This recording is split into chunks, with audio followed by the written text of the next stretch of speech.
It's time for Living Your Purpose, a motivational and inspirational podcast with Peter and Joyce Nielsen. Hey everybody, it's Peter and Joyce Nielsen, and welcome to our Living Your Purpose podcast. It's on every week. If you're a first-time viewer or listener, if you like this content, just press the subscribe button below. And, I can't believe we're in May already. I mean, here we are. I just wanted to slow down and enjoy this spring and this summer because the weather is pretty nice. Yeah, and it's light until later in the day. It just brings my whole spirits up, and it does. It really does. My mood. It does, and that's what we're going to be talking about today. I mean, May is National Mental Health Awareness Month, and there's millions of people that are dealing with depression, anxiety, and there's just so much that goes with that. But I agree with you. I mean, light is, so important. Living in the Midwest, and in the winter and in the fall, we're taking the kids to school in the morning, and it's dark. And as we're driving home, if there's traffic and we get home, it's getting dark. And it's kind of depressing. Yeah, it can be. But when it comes to mental health, I think, you and I, we've had so many discussions on this, and I have even on Peter's Principles, our television show. But you can talk about heart disease, you can talk about breast cancer, and there's 5K races and marathons for it. You can talk about Alzheimer's. You can talk about different things, different cancers, prostate cancer, and everybody boldly talks about it, and it gets a lot of PR. But when you talk about mental health, which is a disease, which is a condition, which is a physical challenge that millions of people in this world are dealing with, it seems like it's taboo. You put it underneath, the mat. Don't talk about it. Shh. If someone knows at my workplace or something, it won't be a good thing. Or if, my best friend knows, or if my relatives know, or coworkers. I mean, don't you think that there's a stigma when it comes to mental health? Yes, I think, and it used to be worse, I think, than it is nowadays. We're trying to draw more light into the public's view about it, and you see like May being Mental Health Awareness Month.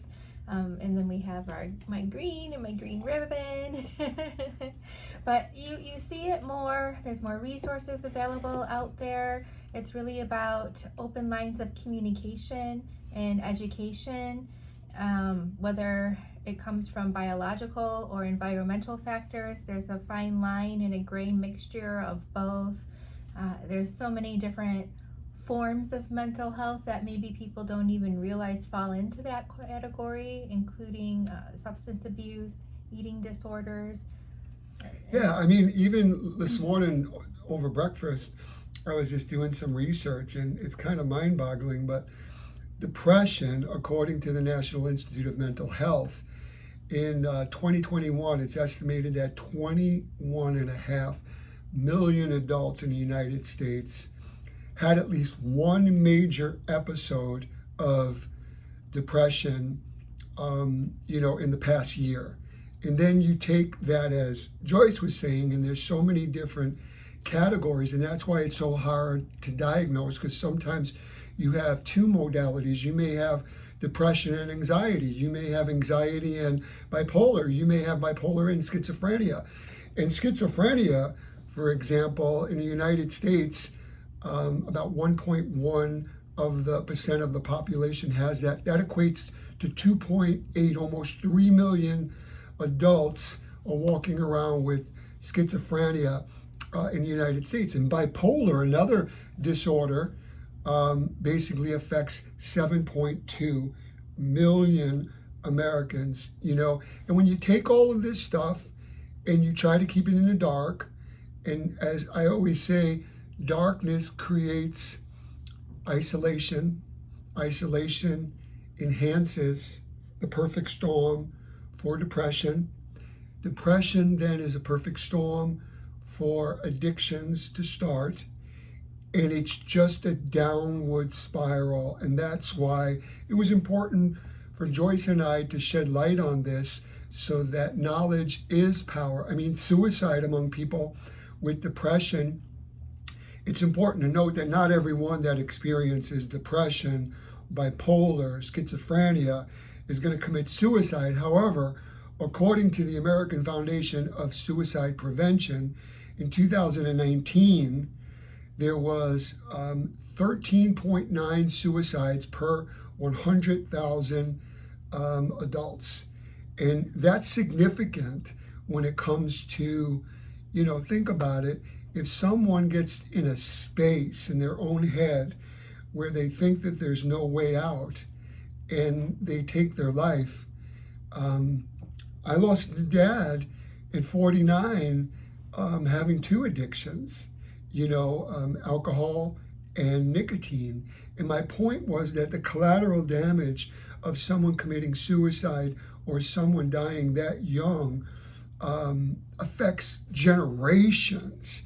It affects the intimate family, but it really just paralyzes us in our tracks of what's the norm.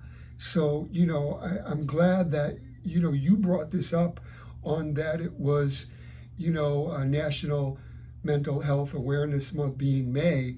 And I just think that we need to get on the mountaintops and shed light into this, because light will always void out darkness. Yeah, I think it's a subject that we can all relate to at some level or another, whether we know someone, whether we have a family member, a friend, a coworker, whether it's something that we ourselves suffer through. So there's all different aspects of awareness that is going to be beneficial, whether you're the person suffering from it or you're a part of their support system.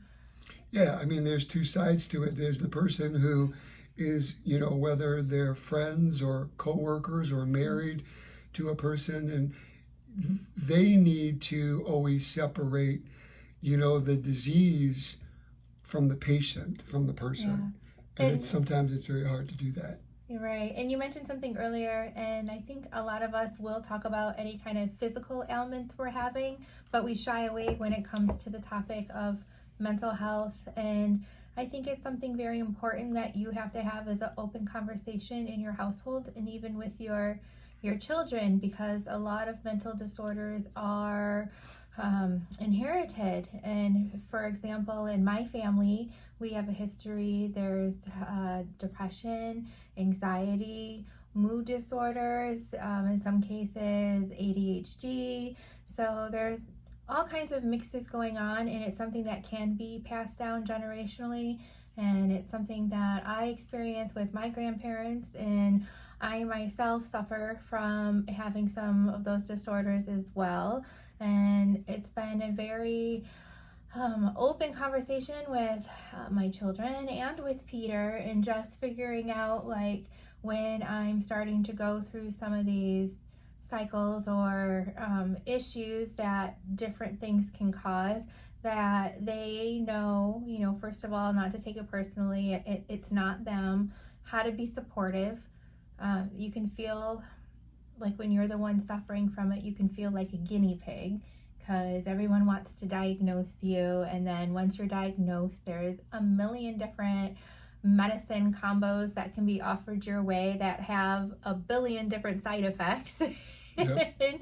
So it's a struggle. And then not only are you personally feeling those ups and downs or frustrations, a physical ailment you can treat, you deal with, it goes away in most cases. Right. And a mental illness, unfortunately, you can manage them and you won't notice them for long extended periods of time, but it's always kind of there underlying, and it could be triggered, at any time. And that's for any particular disease, whether it's the eating disorder or severe anxiety, panic attacks, depression. Even seasonal things can trigger depression.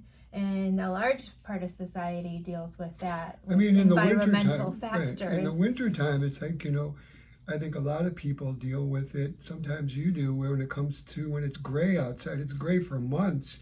And it's hard. And then on the other side of that, for all the people that are dealing with people that have any kind of mental health issues, what I had to learn firsthand is I needed to make sure that it wasn't me, because I made the conversation about me. It wasn't about me, it was about we, or it was about the person who's going through. So I'm a confident man, but I needed knowledge to understand that I need to separate that illness from that person who I love. Because if not, it will take the both of you down, because you become second thinking. You will question, does this person love me? Is it me?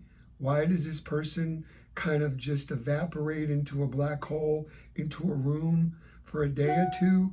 Why is the person getting quiet? Is it something I said?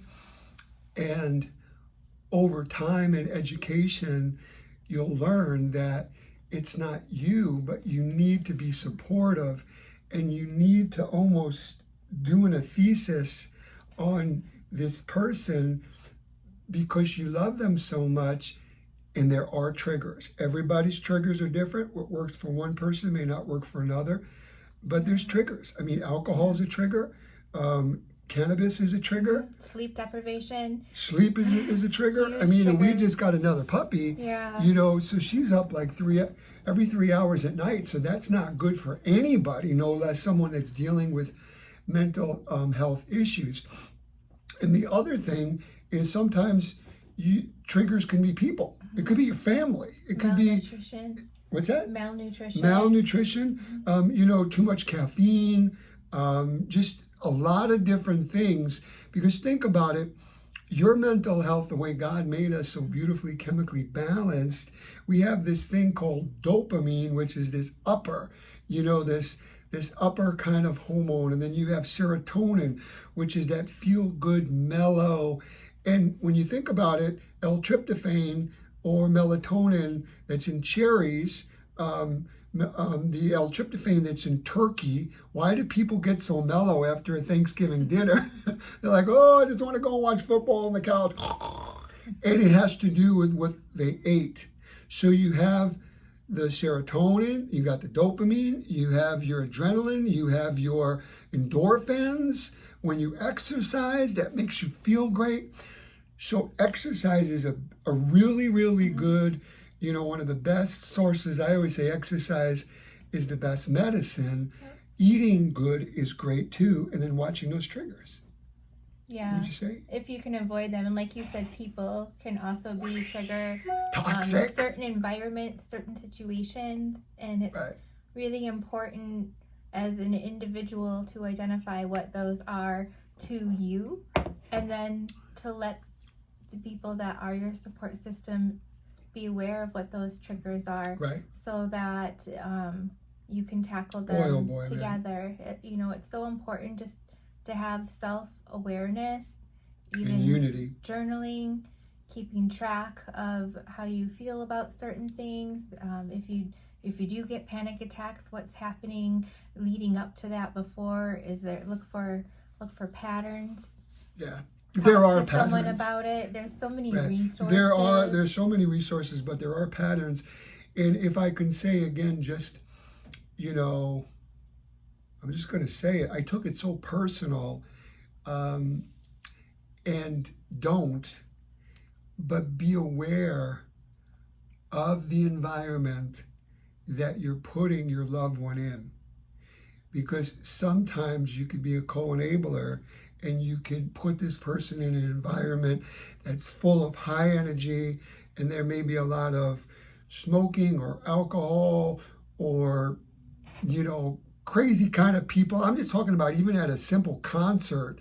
There's just triggers that it's best to stay away from that fire.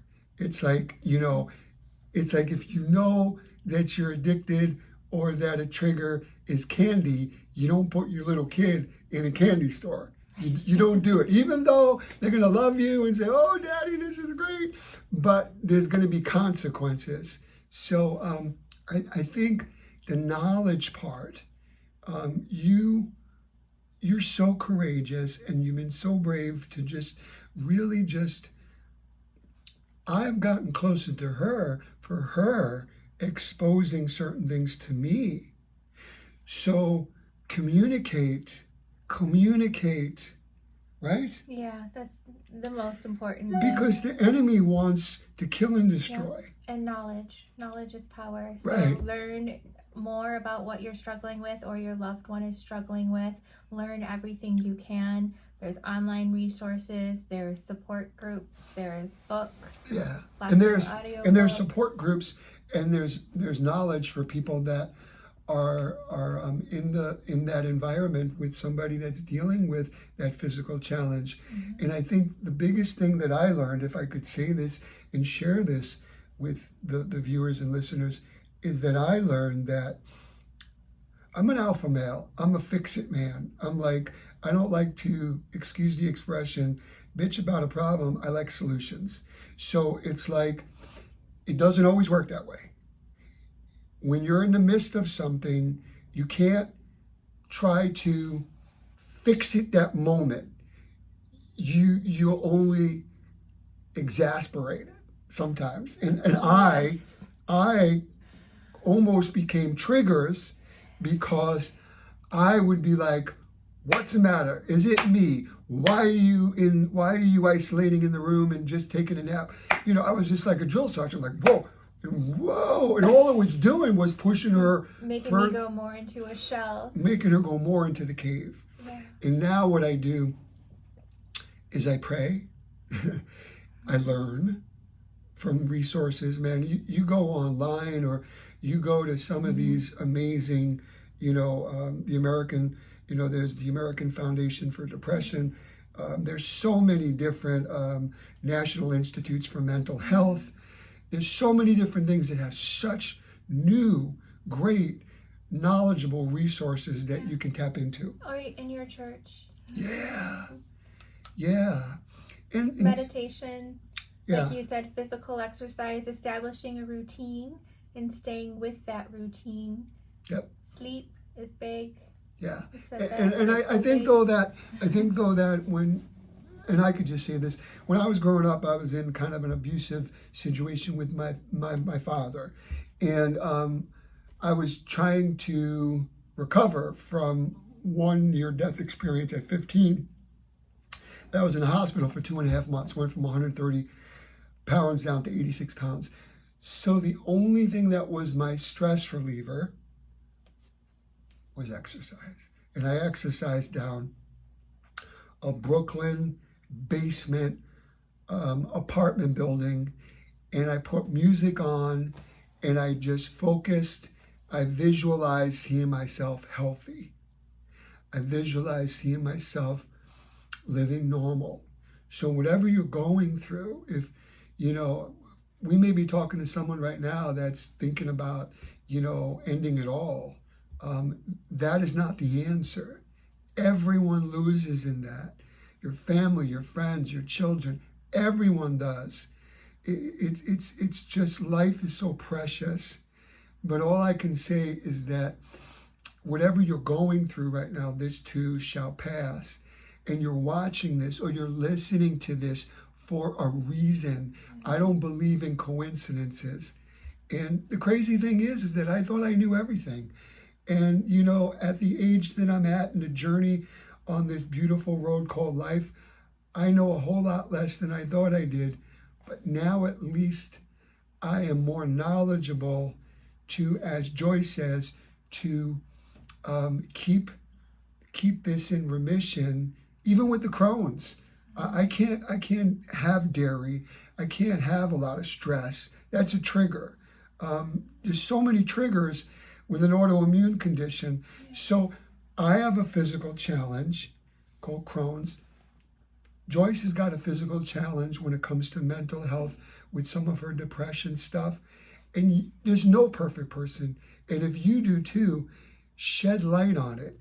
don't keep it in the dark. When you keep it in the dark, it creates more power. It's so important to not feel ashamed about things that you can't control, and to know that, you know, it's okay to ask for help. It's okay to not be perfect. It's okay to have moments and episodes, as long as you come back from it and you learn from it, and you just keep trying and keep pushing through and keep trying different remedies until you find something that works for you.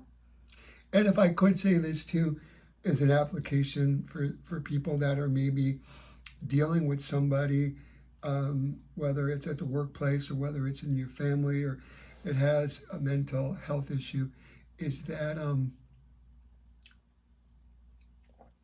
don't give up on these people. I've done everything to blow up the bridge at some point when I'm having a really off day, an off moment, and I am very thankful that God put me with this man who helps keep me stay focused and on track, and has given me grace and helped me grow and learn different techniques and ways to express myself. And I'm very thankful for that. And I'm thankful for you. And what I will say on that same topic, on the other side of that, is that there was one time when I was just understanding or just evaluating possibly what was going on, because I didn't understand it. I didn't understand it at all. I thought I know everything. I didn't understand it. I've been in the health business my whole life. And a long time I lived in denial. So I'm like, I don't really have a mood disorder. Right. It was because I was in this X environment. I'm fine. I don't need help. And then boom. But you know what the blessing is, and this is how I look at it, is that it's easy to sometimes date someone and then all of a sudden isolate yourself and see them every weekend or whatever the case may be. But it's another thing to basically be under the same roof with somebody and have to see all their flaws, all their highs, their lows. And all I can say is one of the prayers that I said to God was, give me the knowledge. And then God said to me, and maybe this will help somebody, this relationship is not just about you, Peter. This relationship is about her. And I asked God to bring me my bride going back, 15, 16, 17 years ago. And the point is that he brought me exactly the person who I believe with all my heart is my human. So in this process, not only am I expressing God's love by putting another human being first, but I'm learning how to selflessly love, because love is not a feeling, it's a choice. And in her opening up to me, our intimacy has gotten stronger than any relationship I've ever been in. You're my best friend. You're mine. So Shenanigans. Exactly. Our partners in crime here. We'll take a lot of things to the grave together. What would you, for people that are going through, before we leave, for people that are going through what we've just talked about, and they may be in their lowest moment, what message of hope could you give them? I mean, you've been through so much in your life. Yeah, I've hit some rock bottoms where there was a time where I didn't know if there was going to be another day ahead of me, and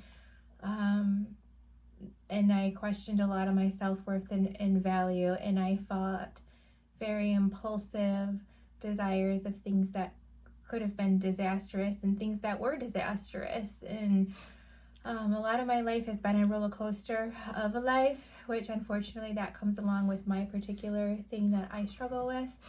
And there is hope out there, because now I'm 46 now, and I'm just feeling like I'm in the best place now in my entire life that I've ever been.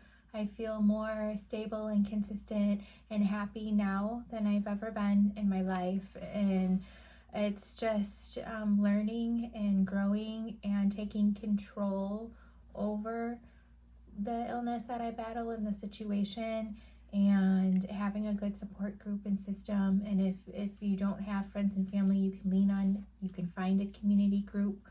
I have a wonderful therapist that I work with, and she's amazing, and she just helps me in all different ways, and even ways with parenting with my children, and because I'm divorced, just how to be a better parent towards them with the back and forth, and helping them feel loved and raised in a stable environment. I think there's a stigmatism against therapy sometimes, but really, if you're working with the right person, it can be really helpful. And if you're not with the right person, then you keep searching till you find one. I agree with you. And finding God, and really, and just praying a lot, and being consistent in your eating, in your routine, in your sleep, in your physical activities, and all those things every day, even on the darkest of the days and the coldest of the winter, when I just don't even want to get out of bed. I find a reason to, even if it's just for a few minutes, and then I go back to bed. It's just a little bit, baby steps. Some days are baby steps, and some days are giant leaps. I think that you're doing just amazing. You're the most amazing human being I've ever met. And I do believe that, people are listening and watching all over the world. And I know that so many people, you either believe in God or you don't, and whatever that may be. But I believe with all my heart that when we got, even marriage was made by God, not by humans. So we're just the bread. God is the meat. He's in the middle of this. And without him, I just think that we would run amok, most of us. At least I would, with no direction. So soul search, spend some alone time and make a decision that you're going to get help. Make a decision to learn. As I said before, if you're on the other side of that, stop being so selfish and thinking that this relationship is about you. This relationship is about God, you, and your spouse, and your mate. So when you look at it that way, maybe you were brought together. Joyce has helped me heal in certain areas, and I've been supportive on Joyce in many areas as well. And it's funny, when we were first dating, I says, what's going to happen, I says, is when God brings us together and we're pleasing to him, I says he's going to first use us to heal each other and to grow each other and to love each other. And we are on this beautiful journey, but it's not just always champagne and roses. It's not always those Instagram perfect pictures. It's real life, and it's the real life at the end of the day that you put your head and you can rest your soul with someone that you feel safe with, that you trust, that you have intimacy, that you allow in. Those are important things that will help break through with any condition you may be dealing with. But I leave with this. Joyce and I thought long and hard about doing this podcast episode, and we just wanted to bless your socks off. We want God to heal you, protect you, to lead you, to guide you in all that you do. And we want you to put your shoulders back and know that you're one of a kind. There's no one like you. And if anyone says, anything about you, God doesn't make mistakes, because I've never met someone so complex and so deep and so spiritual and so adventurous than this amazing woman. And our hope is that you find peace, that you're just not climbing out of your skin. And what ends up happening and we're learning it, is that when you live in chaos, when you live in drama, when you live in the roller coaster, and all of a sudden you start eliminating the triggers, and you all of a sudden have this peace, you may confuse peace with boredom. Don't. Because people wish every day and pray every day to have that peace to get up and to think about what they want to do in that day and who they want to do it with. Put your mind there. Get out of the emergency mode. Get the help that you need. Get the support. If you need medication, as Joyce said, man, it is a slippery slope. We live in a country that all we do is Dr. Kildare. We medicate. We leave that person and they're a number. No. If you don't like your doctor, you interview your doctor. He or she's working for you. They need to have bedside manner and know how you live your life. If not, fire them out of your life and find someone new. Same thing when it comes to a therapist. If they think that they're mighty God, get rid of them. If they want to work with you, listen to you, understand you, you know, an atheist that's a non-believer will have a gut feeling if someone is good vibes or bad vibes, if someone gives you peace or if someone gives you anxiety. So find someone that's best for you. And if you do have a question for Joyce or for Peter at peternielsen.com. You could find us on social media at Peter N. Nielsen. The website is peternielsen.com. And don't forget to watch our TV show, Peter's Principles, either Tuesday and Thursday at 2 p.m. Eastern Time on Astound TV network, or worldwide on Roku on DBTV. Tongue twister. It is. And subscribe on YouTube. Exactly. at 8:30 a.m. Eastern Time, Saturday and Sunday. But I just love your heart. I love this woman has grown so much in the years I know her, just mentally, physically, emotionally, spiritually. And that's what we want for each and every one of you. Because if you're not growing, as I always say, you're stagnant, you're dead on arrival, you just don't know it. So get off of the sidelines, get back in the game. And our hope is that you truly have learned something today and take that first step to get help on this month of May. We love you. Until next week, it's Peter and Joyce for Living Your Purpose podcast.